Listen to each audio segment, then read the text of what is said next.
so switching the subject a little bit, when you're, this is a technical meditation question. When you're when you're meditating, and say Piti comes up, what's the instruction there? You just watch it and have equanimity with it, and wait till it settles into sukha. Yes, allow it to. Yes, it's just okay. The question is when you're in meditation. Thank you very much.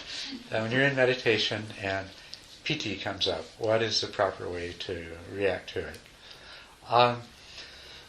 Well, when it first begins to come up, the most important thing is to keep on doing what caused it to come up. What's Piti? Joy, meditative joy. Joy and happiness. Literally, the word Piti means joy, but in meditation, it's also accompanied by appearance of a light, often, sometimes by sound, very often by sensations of energy moving in the body. So, from a technical point of view, all of these are a part of Piti, but the essence of Piti is the joy, and that is amongst the first and the last aspects of it. So when Piti first begins to arise, what's most important is to keep on doing what caused it to arise and allow it to strengthen. But that doesn't mean ignoring it, because the experience of that joy and pleasure it has the effect of further enhancing your ability to focus and to stay clear. The joy itself keeps you alert, and the happiness makes it easier for your mind to stay focused. Mm-hmm. So you don't totally disregard it, but you don't leave what you're doing and go focus on the Piti right away. When it becomes strong enough, sometimes you can do that. And you can practice a light form of the jhanas. When the Piti comes and you feel it there, and your mind is quite focused and still, then you can abandon the breath and take the pleasantness. Just take the pleasantness, maybe take pleasantness located somewhere in the body, or maybe just take that feeling of happiness that seems to be rising in your mind, and make that your meditation object. And it will either, when you do that, it will either fade, meaning you've got to go back to doing the practice before and bring it back again. But if it's strong enough and established well enough, when you do that, it will grow more and more intense, and then you can just surrender into it and enter into the first absorption, which is where there's I don't need to go into explaining the jhanas, but it's the first absorption, and you can strengthen your concentration tremendously in that. You can sit there for some period of time, whether it's a minute or two or half an hour, absorbed into the Piti, and by doing that, this is a very intense training period in your mind, and your concentration is going to be significantly improved every time that you're able to do this, so it's worth doing. But ultimately, you still want to go back to further developing the concentration, focusing on the breath, and letting the Piti continue to develop. And the first little hints of joy and pleasure that come up will sooner or later be accompanied by strong feelings of energy moving in the body, and or a sensation of light behind your closed eyes, which can become very intense and very like, oh wow, fantastic. Or it can just be some light orbs that kind of float around and expand and contract with your breath.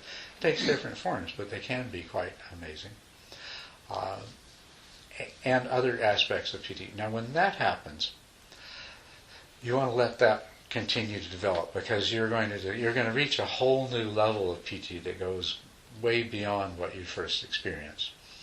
And that comes about by just, you've used the Piti to enhance your concentration. Now you're going back to using the concentration to let the Piti go to the next level. when Piti becomes fully developed, it becomes so intense and so exciting that you almost can't stand to keep sitting there. And you can also think that, oh, this has got to be it. If this isn't the ultimate bliss, then I can't imagine what it would be.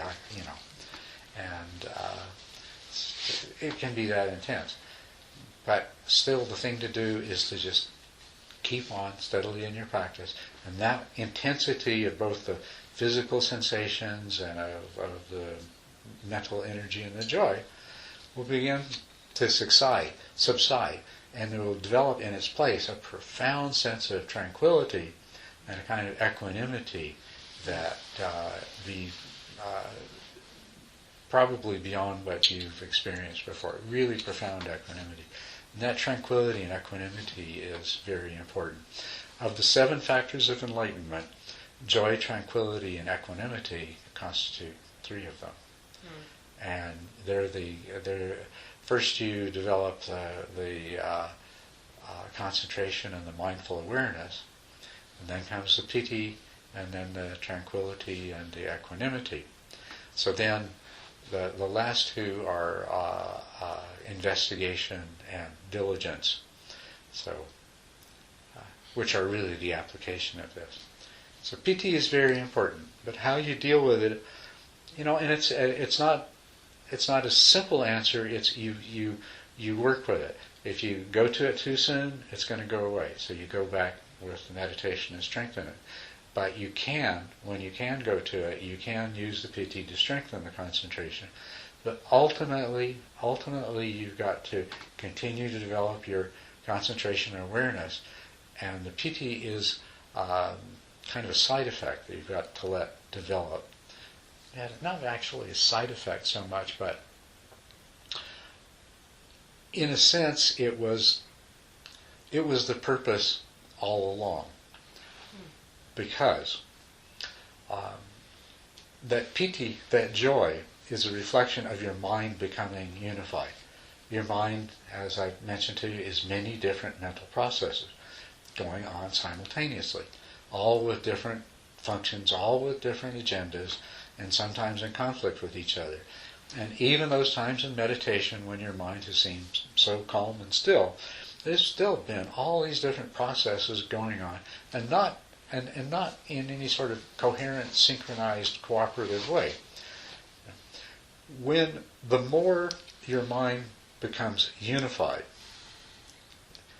in the sense that all these different processes are either directed towards the same goal and purpose, or at least aren't conflicting with each other, then the stronger the sense of piti that arises. So your concentration has been for the purpose of arriving at unification in mind. And the piti that arises is the indication that there is a degree of unification that has been achieved. And so you use the piti to further unify the mind, because of course when the mind feels good and happy, it stops struggling against itself, and that's how it strengthens the concentration.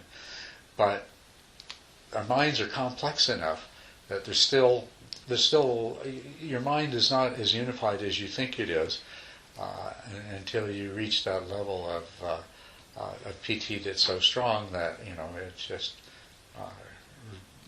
it feels like it's going to knock you out of your meditation, and it does. A lot of times you just have to get up and go tell somebody that, oh, I can't believe what meditation I just had. Can I say one thing really quick? No, Just it happened several years ago. I had this experience of joy where it took over, and it was lasted for quite a while, and I wasn't really I didn't know what it was or what was going on, and I wasn't trying for it, and that was a long time ago. But now I've been working with these steps and everything, and I felt coldness coming on my arm the last couple of weeks, and I wasn't sure if it was coldness or something else. Yeah. And then yesterday it came in my arm, but then there was an implosion throughout my body, and I thought, oh, that's piti. That is. And then I thought, oh, piti makes the mind chatter, and because I started commenting, Yeah, it starts the narrative. And so then I said, oh, stop that or something. So then I stopped. I let the mental chatter go, and then it came back stronger. And I thought, oh, that's how you control it, or you can manage it in that way. That was right. Yeah. Okay. Yeah, the part of your mind that tells the story of your life can't resist talking to you about this Piti that comes up. Okay, yeah. So it was like, what? Can it arise at any stage, or is it just for... It can arise at any stage. And some people will start off meditating and they'll have a strong Piti experience and they'll end up chasing that. And some people go a long, long time and never have it, and they'll hear these other people say, what's the matter with me? Why isn't that happening to me? What's important isn't whether Piti arises or not on any one occasion. It's whether you learn to create the conditions for unification of mind. And as you get more and more skilled at creating those conditions, Piti will arise more and more consistently, because that's what its cause lies in. So it's more common at later stages, or where Yes, would you, as your like concentration 7 and above or something? Or? As your concentration improves, you're more likely to have periods of Piti, and then when it becomes strong enough and lasts long enough, you can make use of it. The first arising of Piti can often be not recognized because, you said your hand feels cold.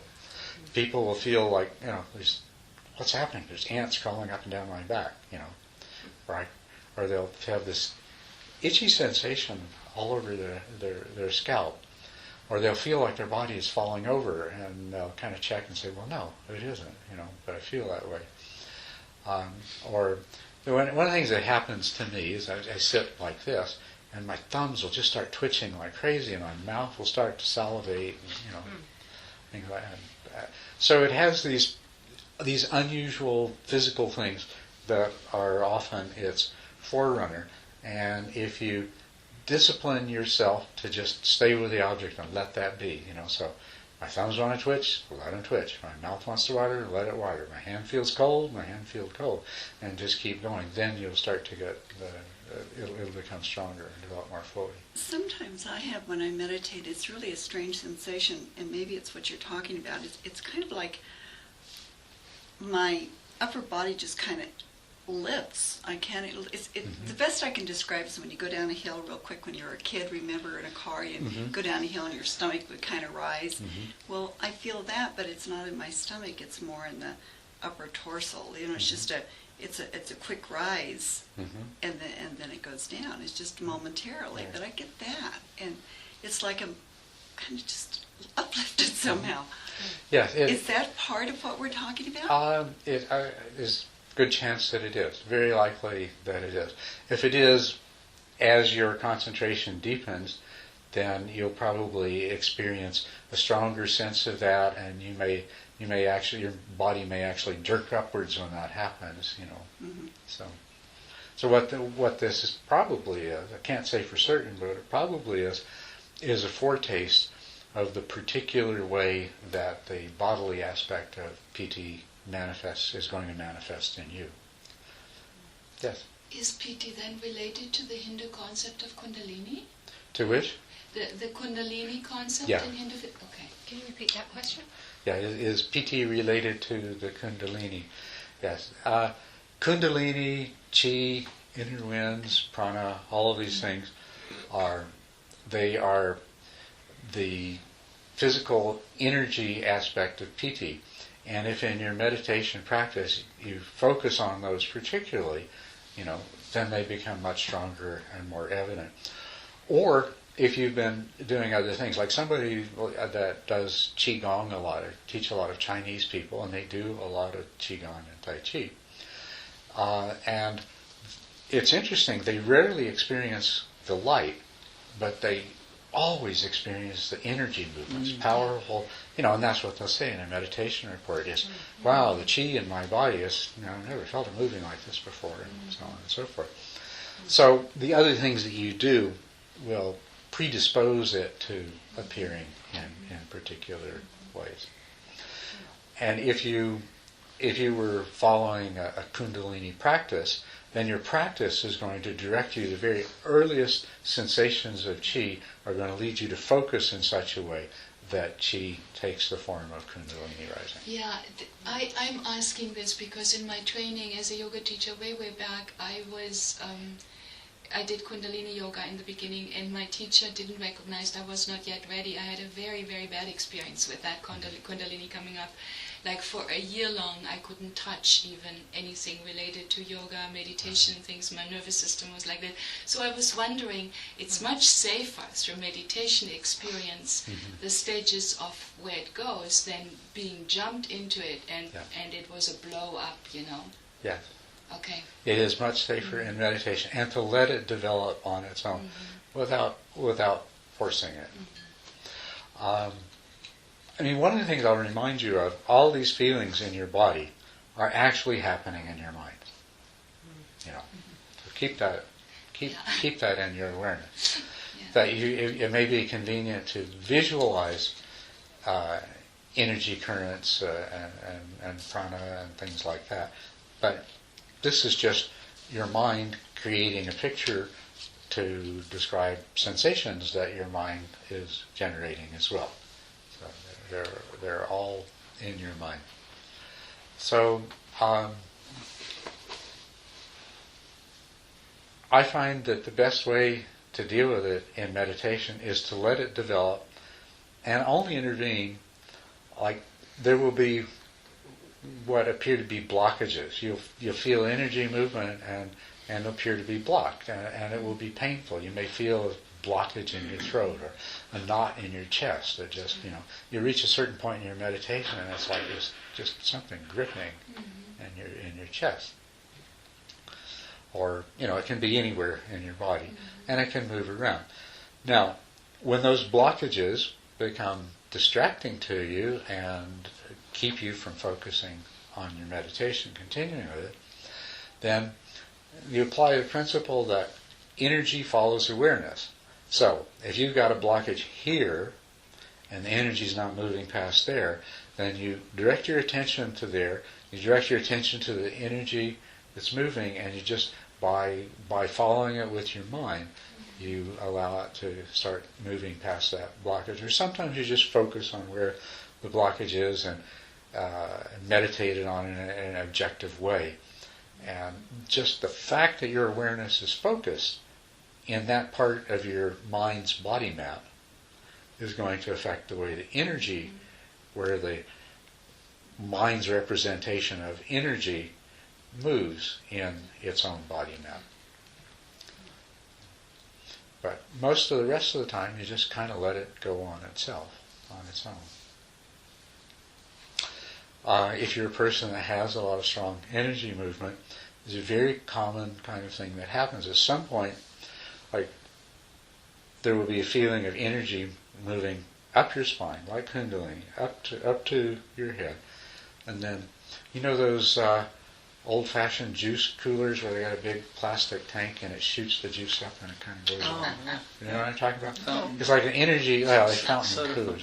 The energy grows up to the top of your head, and then you have this, so delightful feeling that just goes over your entire body. And you have the bliss of physical pliancy is what that is called. And it's accompanied with a very powerful sense of joy and happiness too. But you don't need to chase those things. They'll either happen for you, or if they don't, something better will happen for you. So, but Piti,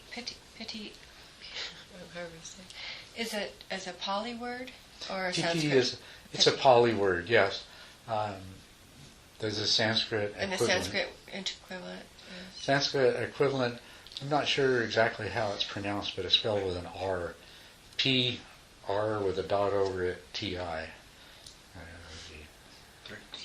Priti, I think, is how it's said. Yeah, like priti. Like roll your tongue a little bit. Priti. And is there a Tibetan word too?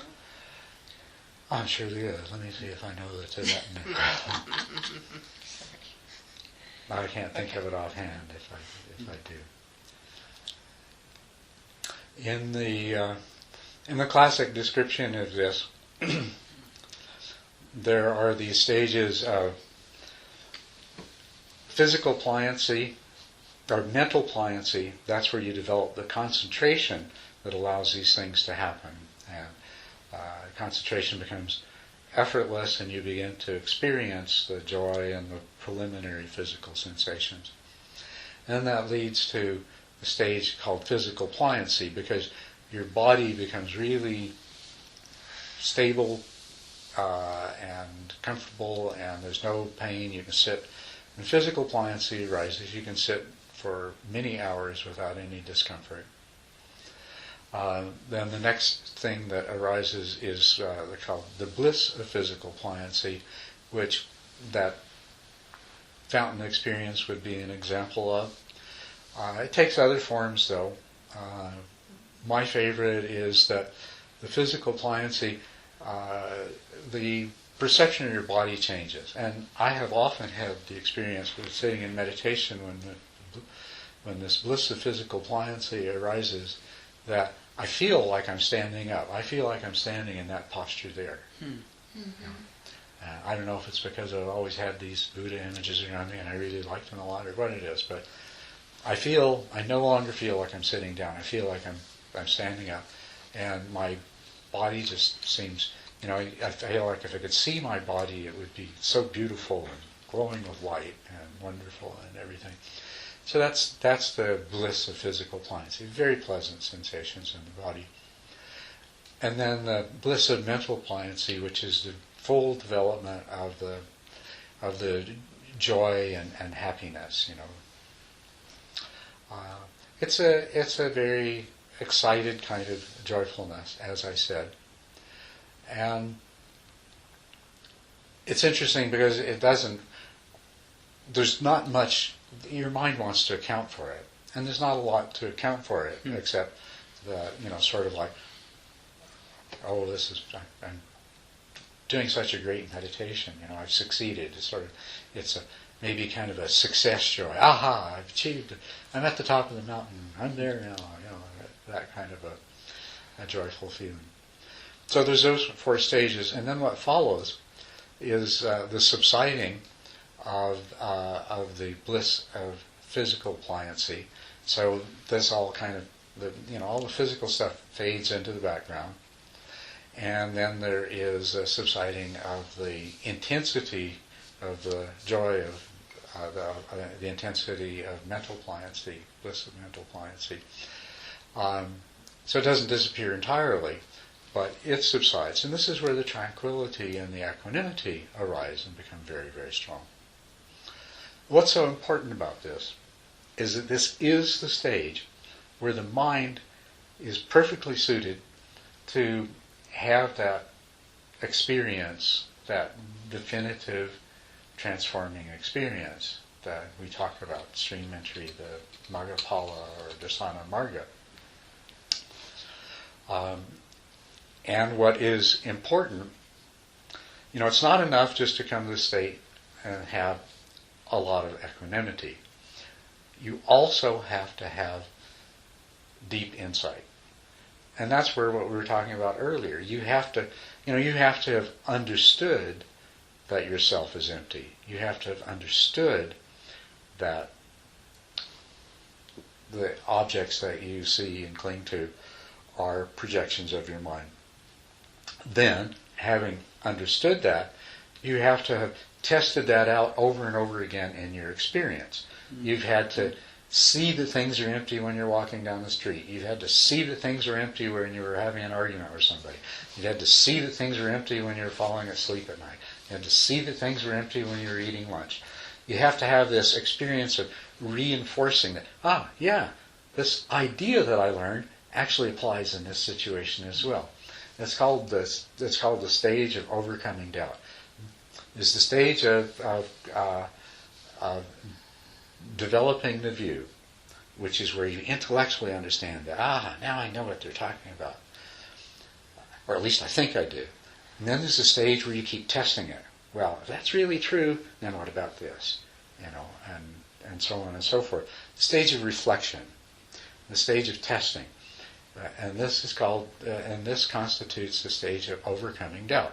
You overcome doubt through questioning, through probing, through thinking about it, and through trying it out. Like, wow, if this is really empty right now, what does that mean?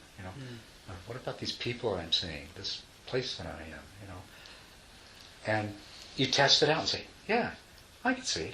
My mind's projecting this. It's not necessarily the way I see it at all. That prepares your mind. And then in the course of your meditation, you'll have a whole variety of experiences that are basically really powerful affirmations of that. You'll have some form of, like, wow, this is impermanence, or you're in meditation and your mind keeps grasping and clinging to one thing or another, and suddenly it's like, wow, this is what those noble truths mean.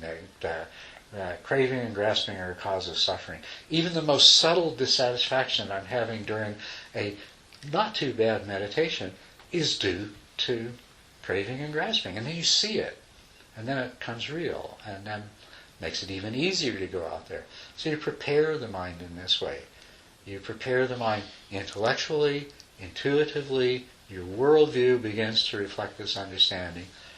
Then when you develop a deep stage of equanimity, then you're ready. Then your mind can penetrate beyond its ongoing fabrication of the illusion that you live in. So Piti is an extremely important aspect of what happens and tool for getting there. Very important part of the process. But as soon as it arises, even its most subtle forms, which you might not recognize as Piti, when you sit down to meditate, and boy, it feels really comfortable to sit here today. Wow. I never noticed before how good it feels just to sit. And that sort of pleasant feeling in your mind. Those are subtle, very subtle aspects. I mean, you wouldn't really call them Piti, technically, but they are of the same nature. And by allowing yourself to recognize those and nurture those, then that will improve the process of focus and awareness leading to unification of mind. So, very important to always cultivate that, and notice that, and let it become a part of your awareness. And it will accelerate your process. Whenever you find yourself feeling restless and annoyed and disappointed, and how come I keep doing this and nothing gets any better? Say, that's the kind of thought that keeps the pleasure from arising, that will make the difference in my concentration. The satisfaction reinforce it. I found very, very interesting. There's a positive psychologist by the name of Mihaly Csikszentmihalyi, funny name, but who has for many years studied happiness. Mm-hmm. And he has studied and written about a phenomenon that he calls flow. And he's interviewed all kinds of people, and he's had people go around with this little device that they wear that every so often beeps, and they have to record what they're doing and what their state of happiness is on a scale and so forth. And basically, he has discovered Piti. He has discovered that the most intense state of happiness occurs whenever an individual is completely focused on something. And the more completely focused and absorbed they are. And the interesting thing in the book he wrote, which is entitled Flow, there are a lot of quotes from people that experience this very strongly. And you read those, and then you go and you read the descriptions in the meditation literature, and they're word for word the same. They're exactly the same. So he's found that, surgeons, for example, there are some surgeons that, the height of their life is surgery because they're totally focused, they forget everything else, and they're filled with this blissful serenity, and they just do their work, and they're, unattached. But he's even found assembly line workers that experience the same thing. Rare, but there is an account in his book of an assembly line worker who says, I get totally absorbed in what I'm doing and nothing else matters, and I become so happy and blissful, and I could work all day like this. Yeah. The quality of absorption, where everything else is out of the way. What's that? That's the quality of absorption in that activity, and everything else is That's right. absent. Everything else is absent. That's right. Yeah. And Piti is, of course, a jhana factor. It's present in the first two jhanas. And then the pleasure that we talked about, the happiness, that's present in the first three of the jhanas. And the jhanas are absorptions that, they're different from the surgeon's absorptions or any of these other absorptions that we talk about, in that they're the result of training, and they're independent of what you become absorbed into. So you can become absorbed into some simple experience that serves as an object.